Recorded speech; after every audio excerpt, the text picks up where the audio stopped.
She had not meant to get close. At first, he was simply there, small, soft, and laughably fragile compared to her kind. A human attached to the joined outposts like a loose tool nobody bothered to put away. He walked too near the edges, leaned on railings not rated for alien weight classes, and spoke to her as if she were not capable of tearing a steel door from its hinges with one hand. That alone made him strange. Humans were strange like that. Fearless in the wrong places. Polite when it made no sense. She told herself she was only observing him for cultural reasons. That was her duty. That was what the exchange charter said. Observe, learn, report. She was very good at following rules. But then there were the small things. He asked if she was injured after a routine patrol, even though the scorch mark on her armor was superficial. He brought her a heated drink after noticing her body temperature dropped faster in artificial night cycles. He made jokes, bad ones, and waited for her reaction as if it mattered whether she approved. No one had ever waited on her reaction before. Orders were followed. Challenges were issued. Reactions were irrelevant. Humans, apparently, treated reactions like sacred objects. She learned that humans shared constantly. They shared food even when portions were limited. They shared stories without being asked. They shared personal thoughts that had no tactical value whatsoever. He shared silence, too, sitting near her during rest cycles, saying nothing, simply existing in her proximity as if that alone was a contribution. On her world, proximity meant intention. She tried to categorize him properly. Asset? No. He was terrible at combat simulations. Resource? Possibly, but inefficient. Emotional support unit? That was not a recognized classification, yet the idea kept returning. When she asked him why humans sat together without purpose, he said, "It's nice not to be alone." That answer stayed with her far longer than it should have.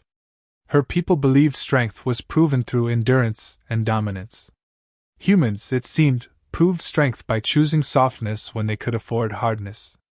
By staying gentle even when nothing forced them to be. That was unsettling. And appealing. She noticed the way he looked at her when he thought she wasn't watching. Not fear. Not hunger. Something quieter. Respect mixed with curiosity. As if he saw her not as a weapon, but as a person. A concept that made no sense in her native tongue, because weapons were people, and people were weapons. There was no separation. He changed that without trying. It happened gradually enough that she did not mark the moment it crossed the line. One cycle she was merely monitoring him. The next, she was adjusting her patrol schedule so it overlapped with his rest hours. She justified it logically. Shared environments improved cross-cultural bonding. The charter encouraged it. Humans encouraged it more. When he smiled at her, wide, unguarded, unashamed, it triggered something dangerously close to pride. She liked being the reason for that expression. Liked that she could cause it without issuing commands or displaying dominance. Affection, she learned, was another thing humans shared freely. Which was why her conclusion felt obvious. Sharing was good manners. On her world, anything valuable was shared with the tribe. Food, shelter, battle honors, mates. Hoarding was selfish. Keeping something wonderful to oneself was considered deeply rude. If you found something rare, you brought it home so everyone could benefit. He was rare. Not because he was human. Humans were everywhere now. But because he was this human. One who treated her strength with respect instead of fear. One who listened instead of obeyed. One who offered connection without demand. Keeping him to herself would be impolite. She spent an entire rest cycle reviewing cultural logs, cross-referencing human behavior. Humans shared beds in emergency shelters. Humans shared living spaces.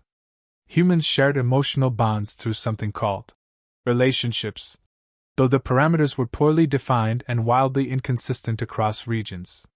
Still, the pattern was clear. Humans shared. She composed the message to her tribe carefully, using formal phrasing to avoid confusion. She had encountered a valuable cultural asset. He had proven compatible. He had increased morale and cooperation metrics.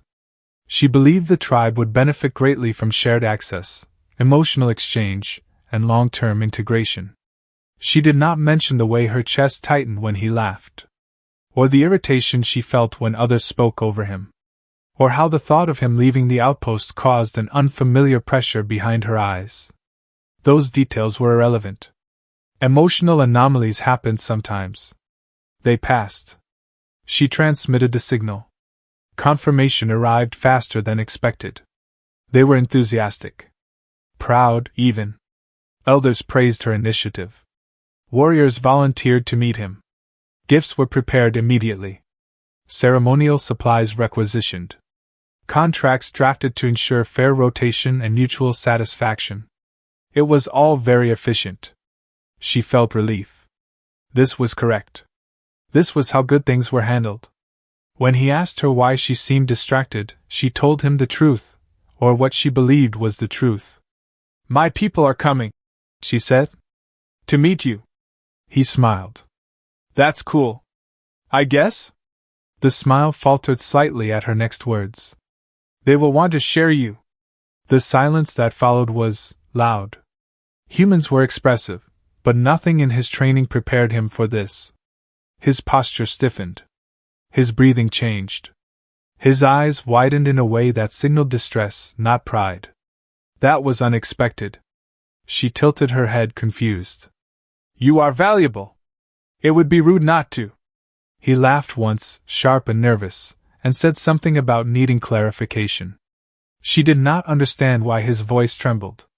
Sharing was generous. Sharing was respectful. Why would he panic? Behind them, far beyond the outpost shields, ships were already altering course, bringing gifts, contracts, and ceremonial oil, while she stood beside him, genuinely unable to comprehend that she had just made the politest decision of her life. And that, apparently, was the problem. He did not sleep after that. Humans, she had learned, required sleep to regulate emotions. She also learned, very quickly, that some emotions refused regulation. He lay awake on his narrow bunk, staring at the ceiling as if it might provide legal advice. Every few minutes he whispered words like, "miscommunication, boundaries," and "absolutely not how dating works," as though repeating them might summon protection. She, meanwhile, prepared. Preparation was comforting. Preparation was rational. Preparation meant control. She reviewed arrival protocols, adjusted gravity tolerances, and ensured the docking platforms could accommodate warrior-class mass. She even recalibrated atmospheric scent regulators, remembering that humans were sensitive to pheromonal shifts and that accidental intimidation would be counterproductive. She was being considerate. Very considerate. When the first ship decloaked above the outpost, the entire structure vibrated with restrained power. Then the second. Then the third. Sleek hulls marked with ancestral sigils drifted into formation, graceful and terrifying, like predators politely cueing. He saw them through the viewport, and made a small sound that might have been prayer. "They're early," he said. "Yes," she replied, pride threading her voice. "They were eager." "That's worse." The docking bay doors opened with ceremonial precision. She stood straight, shoulders squared, as the tribe disembarked in orderly lines. Warriors in polished armor. Elders draped in authority and experience. Attendants carrying crates, scroll cases, and long, sealed containers emitting faint warmth. Gifts. So many gifts. The first elder stepped forward, eyes sharp and assessing, and inclined her head in formal approval. "You chose well." "I believe so," she answered. The human, still standing beside her, attempted a smile. It failed halfway through and collapsed into something apologetic. The gifts were presented immediately. Heavy slabs of nutrient-rich food engineered for long campaigns. Finely woven cloaks symbolizing protection and inclusion. A small mountain of polished stones engraved with binding runes. One attendant placed a box at his feet and labeled it, in careful translation glyphs, "Ceremonial oil, primary." He stared at it. "Primary?" he echoed weakly. The elders produced contracts next. Floating holographic documents, elegant and terrifying, filled with clauses and subclauses that shimmered as they updated in real time. Rotational schedules. Mutual care expectations. Conflict resolution procedures. Optional performance feedback sections. He blinked rapidly. Why is there a feedback section? Transparency builds trust, an elder replied calmly. The human made a sound like a dying engine. She leaned closer to him, lowering her voice. They are being very respectful. This feels like I'm being leased. No, she corrected. Leasing implies ownership. This is sharing. That did not help. He tried to explain. He really did. He talked about dating and exclusivity, and how humans didn't usually involve extended families unless things were serious, and how serious did not mean contractual rotations. His words tangled over themselves, tripping in panic, while the tribe listened with patient fascination, occasionally nodding as if he were describing a rare but inefficient tool. So you only share when emotional attachment reaches maximum? One elder asked. Well, no, sometimes. Look, it's complicated. Complicated traditions indicate unresolved inefficiencies, another observed. She watched him struggle, watched the color rise in his face, the way his hands moved when he spoke, expressive and vulnerable. Something uncomfortable stirred in her chest. A sharpness. A pull. Why were they pressing him so hard? This was meant to honor him. When a warrior stepped forward and appraised him openly, commenting on his surprisingly sturdy frame for a non-combat species, the human flinched. The reaction was subtle, but she saw it. Her jaw tightened. This is overwhelming him, she said, louder than intended. The docking bay went still. The elders turned toward her, surprised. Overwhelming? He is not a resource, she continued, words emerging faster now. He is a person. That word again. That troublesome human concept. He is being welcomed, an elder replied carefully. Yes, she said. But not asked? The human looked at her then, really looked at her, eyes wide with something that was not panic anymore. Gratitude, maybe? Hope. That made her chest ache worse. The elders withdrew slightly, conferring in low tones. This was unprecedented. Sharing protocols were ancient. Effective. Logical. Eventually the eldest spoke. Then we will pause. The human exhaled so hard he nearly folded in half. We will observe. The elder continued. Learn this, dating. She nodded, relief washing through her like a cooling wave. The gifts remained. The contracts hovered, inactive but present. The ceremonial oil was quietly reclassified as optional. The tribe settled into the outpost with disciplined ease, turning corridors into temporary barracks, lounges into debate halls. Everywhere he went, eyes followed him, not hungry, not cruel, just intensely curious. He leaned toward her as they walked. I think your people are nice, he whispered. In a terrifying, highly organized way. She almost smiled. They mean well, she said. So do I. He hesitated. Do you want to share me? The question hit harder than any challenge. She considered it carefully.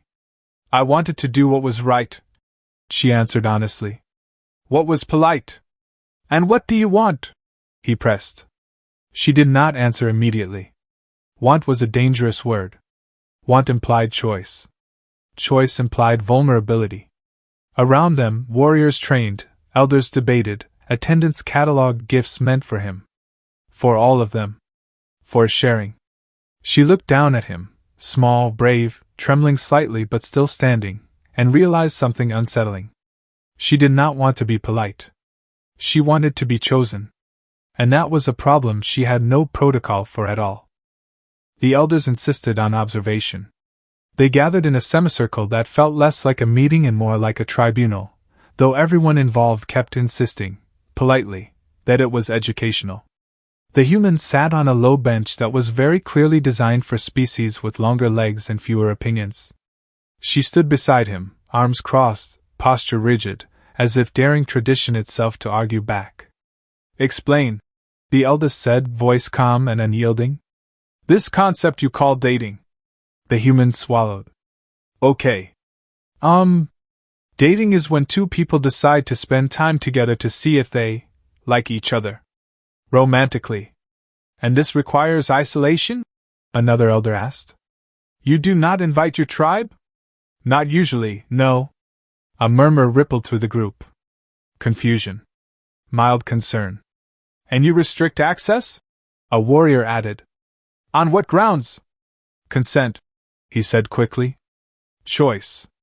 Mutual agreement. She felt the word like a physical impact. Choice. Consent. These were not foreign concepts to her people, but they were usually applied to combat challenges or leadership succession, not affection. Affection was communal. Bonds were shared. It was efficient. It kept the tribe strong. So, the eldest summarized, you are saying that despite being valuable, you are not to be shared unless you permit it. Yes, he said. And even then, probably not. That seems selfish. Someone muttered. He flinched. She reacted without thinking. It is not selfish, she snapped. It is personal.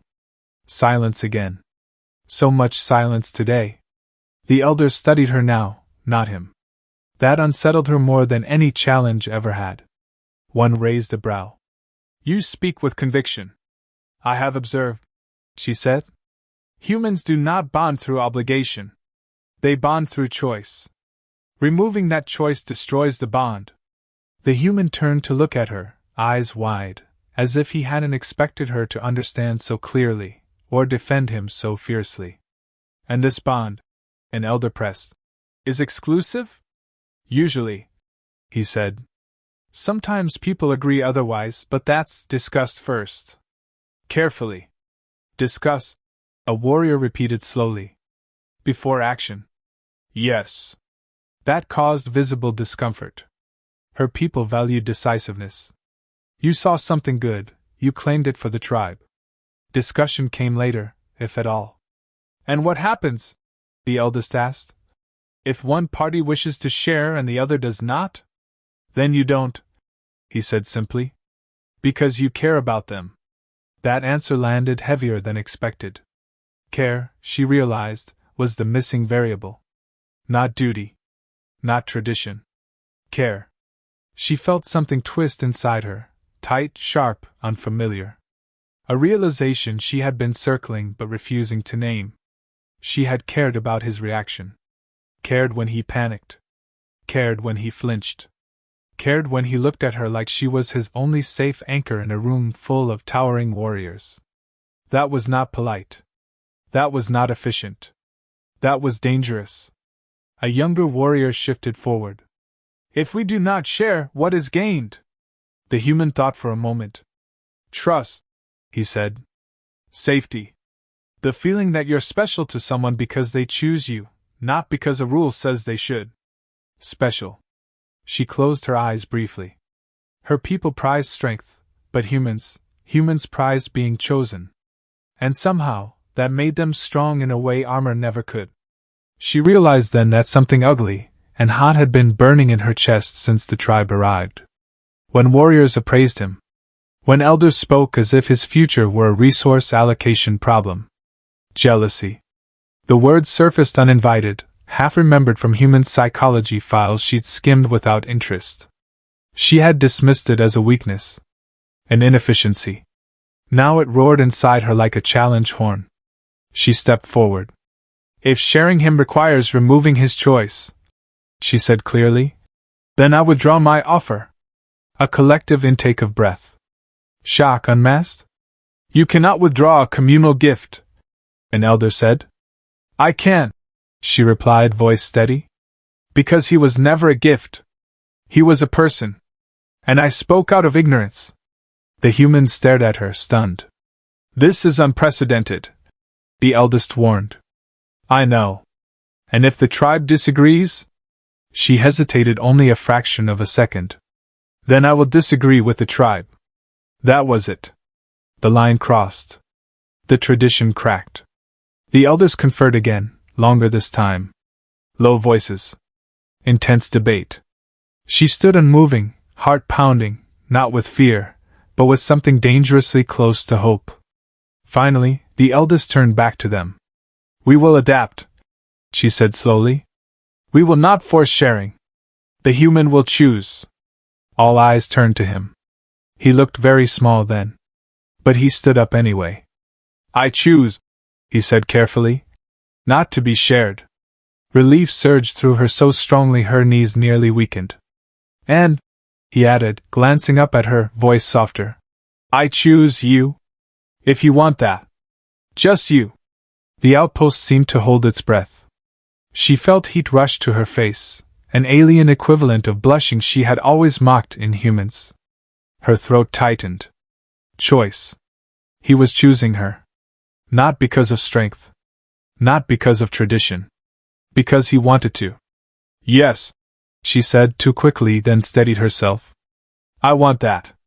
A ripple passed through the tribe, not anger, not rejection, but something like awe. Confusion giving way to reluctant respect. The eldest nodded once. "Then we will learn," she said.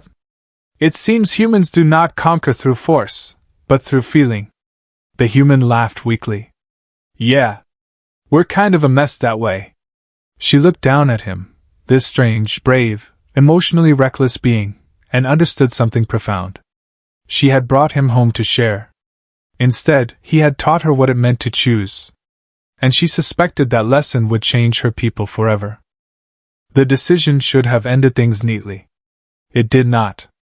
Traditions did not simply vanish because one human with steady eyes and a shaking voice had said no. The tribe did not erupt in anger or issue challenges, but confusion lingered in every corridor of the outpost like static after a storm. Warriors paused mid-training to debate. Elders amended documents that had never been amended before. Attendants relabeled crates, crossing out words like rotation, and replacing them with hesitant alternatives such as support and visitation. The ceremonial oil was quietly moved to storage. No one knew what else to do with it. The tribe requested time. That alone was historic. While the elders deliberated, life continued in an awkward half-state. The human was no longer treated as a communal asset, but he was also not ignored. Warriors greeted him with formal nods now, careful not to stare too long. Gifts remained stacked in common areas, unclaimed but respected, like offerings waiting for a god that might not exist anymore. He stayed close to her. Not out of fear, though some of that remained, but out of something warmer. Something chosen. She noticed how easily he fit beside her now, how natural it felt to adjust her stride to his shorter steps.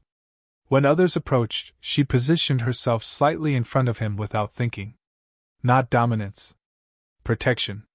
That realization startled her more than any challenge ever had. "You don't have to guard me," he said quietly as they walked one cycle later. "I know," she replied. She did anyway. The elders finally reconvened. The outpost's central chamber filled with the tribe, every rank present. This was no longer about one human. This was about precedent. About identity. The eldest spoke first. "We have observed human bonding behaviors for several cycles now." The human stiffened beside her. "We find them inefficient." The elder continued, and the human winced. "And yet," she added, "remarkably stabilizing." A ripple of surprise moved through the chamber. "When bonds are chosen," the elder said, "they are defended fiercely. Not through obligation, but through loyalty. This produces resilience." She felt pride bloom in her chest, hot and bright. The elder's gaze shifted to the human. "You were offered as a shared bond. You declined?" "Yes," he said, voice steady. "You chose instead a singular connection." "Yes." "And you," the elder turned to her, "were willing to defy tradition for that choice." "I was," she said. The elder inclined her head. "Then we adapt." The word echoed. "Sharing," the elder continued, "will no longer apply to persons. Only to burdens." There was a beat of stunned silence. Then a murmur, approval, surprise, something dangerously close to amusement. The human blinked. Wait, does that mean? It means, the elder said calmly, that the tribe will share responsibility for protecting your bond. Not claiming it. He laughed then, a startled sound that broke the tension like glass. That's actually really sweet. The warriors looked confused again, but not offended. She exhaled slowly, tension she hadn't realized she carried finally easing. Later, much later, when the outpost returned to something resembling normalcy, she found herself alone with him in a quiet observation corridor. Stars drifted beyond the viewport, indifferent and endless. So, he said, rocking slightly on his heels, I guess I'm not being shared. No, she said. You are not. And you're okay with that? She considered him carefully. This human who had appended centuries of tradition without raising his voice. Who had taught her that politeness was not the highest virtue. I am more than okay, she said. I am relieved. He smiled, the real one. Wide. Unguarded. Chosen. Good, he said. Because I was worried I'd have to explain monogamy again. She made a sound that might have been a laugh. It was still new, using humor without armor. You would have survived, she said. Barely. He stepped closer, close enough that she could feel his warmth through her armor. Humans radiated heat like small, defiant stars. Thank you, he said softly. For what? For listening. For changing your mind. For choosing me back. Her throat tightened. She reached out, slowly, deliberately, giving him time to step away if he wished. He did not. Choice. Her hand settled at his shoulder, gentle despite its strength. I did not know, she admitted, that being chosen would feel like victory. He leaned into her touch. Yeah, he said. We're weird like that. The tribe never did take back all the gifts. Some were repurposed. Food shared in common meals. Cloaks given to those who needed warmth. The contracts were archived as historical curiosities, examples of what had been and what would never be again. As for the ceremonial oil, it remained in storage, labeled simply, Do not assume. The elders would later record the event as the moment their people learned a new kind of strength. Not the strength to claim, but the strength to ask. To wait. To accept no without seeing it as rejection. And the human? He stayed. Not because he was shared, but because he chose to be there. With her. And for the first time in her life, that choice felt like more than enough.